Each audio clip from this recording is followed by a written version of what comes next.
cars shipping into Japan, Powerwalls going onto houses, and a Robotaxi permit granted in Nevada. 3 stories that look completely unrelated. Good morning. This is Ken. This week, Tesla started expanding 3 networks at once: cars, electricity, and moving people. And the goal is not just to sell the product, it is to stay connected through software and keep operating it afterward. One caveat first. This is not a claim that Tesla has already become an infrastructure company. Connected units, utilization, profitability, operational quality, none of that is proven yet. So, we measure all 3 networks with the same ruler. Who keeps paying month after month? How much does Tesla operate itself? And what stops each one from scaling? One more thing. This week's news mixes things that are running with things that only exist on paper. Keep those separate. The colors on screen mark which is which. First, the network that delivers cars. Tesla roughly doubled its annual import capacity into Japan from about 24,000 vehicles to about 48,000. Delivery locations went from 7 to 11. On paper, that looks like a serious push into the market. But separate those 2 things. Japan took delivery of roughly 10,600 Teslas in 2025. The new import capacity is more than 4 times that. So whatever is limiting volume in Japan, it probably is not shipping capacity. The bottleneck is further downstream. Think about what happens after a car reaches port. Delivery slots, service centers, staff to run them, and charging infrastructure. Double the import capacity, and none of that changes on its own. Second, the network that moves electricity. This week, Tesla launched a lease. 2 Powerwalls for about $122 a month. Enroll in Tesla Electric and an 87 monthly credit brings that to roughly 35. But only in parts of Texas where you can choose your electricity provider. So why hand back 87 every month?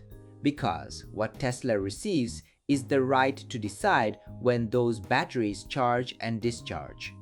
Aggregate thousands of homes and you can discharge them all at once when the grid runs short. That is a virtual power plant. Tesla is not selling a battery, it is operating your electricity.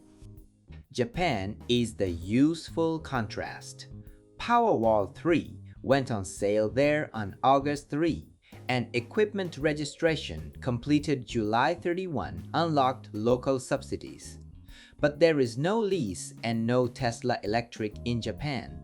Japan received the product. It did not receive the system. There is a manufacturing plan behind all this too. A $10.1 billion solar cell factory in Fort Bend County, Texas. Internally, it is code-named Project Crystal Sun. Ingot and wafer production through cell testing, all in one vertically integrated site. Here is the most important line to draw this week. Construction runs 2026 through 2028. Commercial operations are targeted for the first quarter of 2029. So of everything in this week's news, that factory is 3 years out. The application was filed. Not one panel has been made. Meanwhile, something else in energy is already live. Megapack, the grid battery going into AI data centers. Those factories are running and the product is selling now. Same energy business, but one part is operating and another part is 3 years away. Do not average them together. Third, the network that moves people. Tesla received a commercial robotaxi permit in Nevada. This is not a business that sells cars. Dispatch, pricing, the vehicles, the software, the operation. Tesla keeps managing all of it. Now look at the numbers. Tesla applied for up to 5,000 vehicles in the first 12 months after approval. The permit it received allows 1/500th of the request. The restrictions do not stop at fleet size. The vehicles cannot exceed 45 miles per hour. They are confined to the Las Vegas Strip corridor. And Tesla is prohibited from picking up passengers at Harry Reid International Airport. That last one is the real constraint. Tesla's application named the airport explicitly. An airport pickup queue is the most valuable real estate in ride-hailing. Arrivals need a ride immediately, the trips are long, utilization stays high.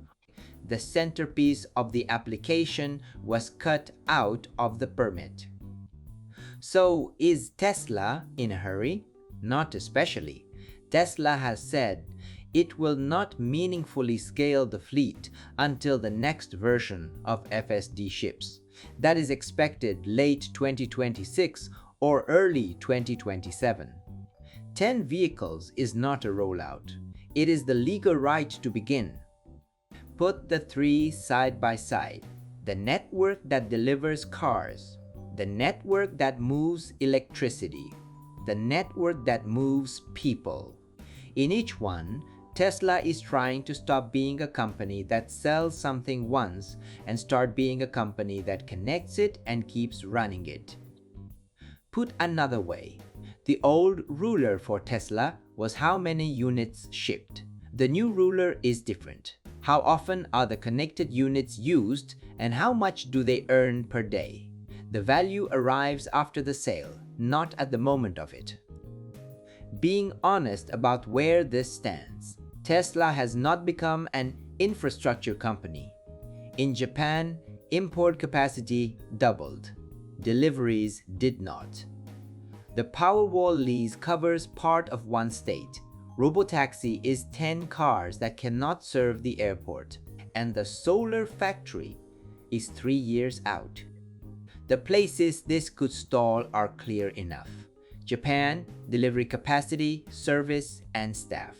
Electricity, whether the model works outside Texas. Robotaxi, whether regulators expand the fleet cap and the geofence. None of those are decisions Tesla makes alone. So here are 5 indicators to follow from here. 1. Units actually connected to the network. 2. How often they get used. 3. Recurring revenue per vehicle or per household. 4. Operating cost and margin. 5. Reliability, including accidents, outages, and failures. To close the week, Tesla started building 3 networks at the same time, but starting to build and being able to operate are different things. Not an infrastructure company yet, a company trying to become one. That is the accurate position this week. On this channel, we do not just list the week's headlines. We look at Tesla as a single business structure every week. Those 5 numbers will get followed from here. If that is what you want to keep checking, subscribe and stay with it. That is all for today. If this video was useful, a like really helps. I post new videos here regularly, and if you follow along, you will have most of what matters about Tesla covered. If you have not subscribed yet, please do. Thank you for watching, and let us keep enjoying life with Tesla. Before we wrap up, let me take a moment to introduce myself. I drive a Tesla Model Y, and at home, I've installed a Tesla Powerwall, so I actually charge my car with solar energy. I truly believe Tesla is shaping the future, and that's why I share the latest news and insights here on this channel. I'm from Japan, but I want to connect with Tesla fans all around the world. That's why I also create an English version of my videos. YouTube now lets you switch the audio into your own language so you can enjoy it in whatever language you prefer. Most of all, I'd love to connect with Tesla fans everywhere so we can support Tesla together. I also share updates on X, so feel free to follow me there and let's connect. And if you haven't already, please subscribe to this channel. I'd really appreciate it. Thanks for watching, and I'll see you in the next video.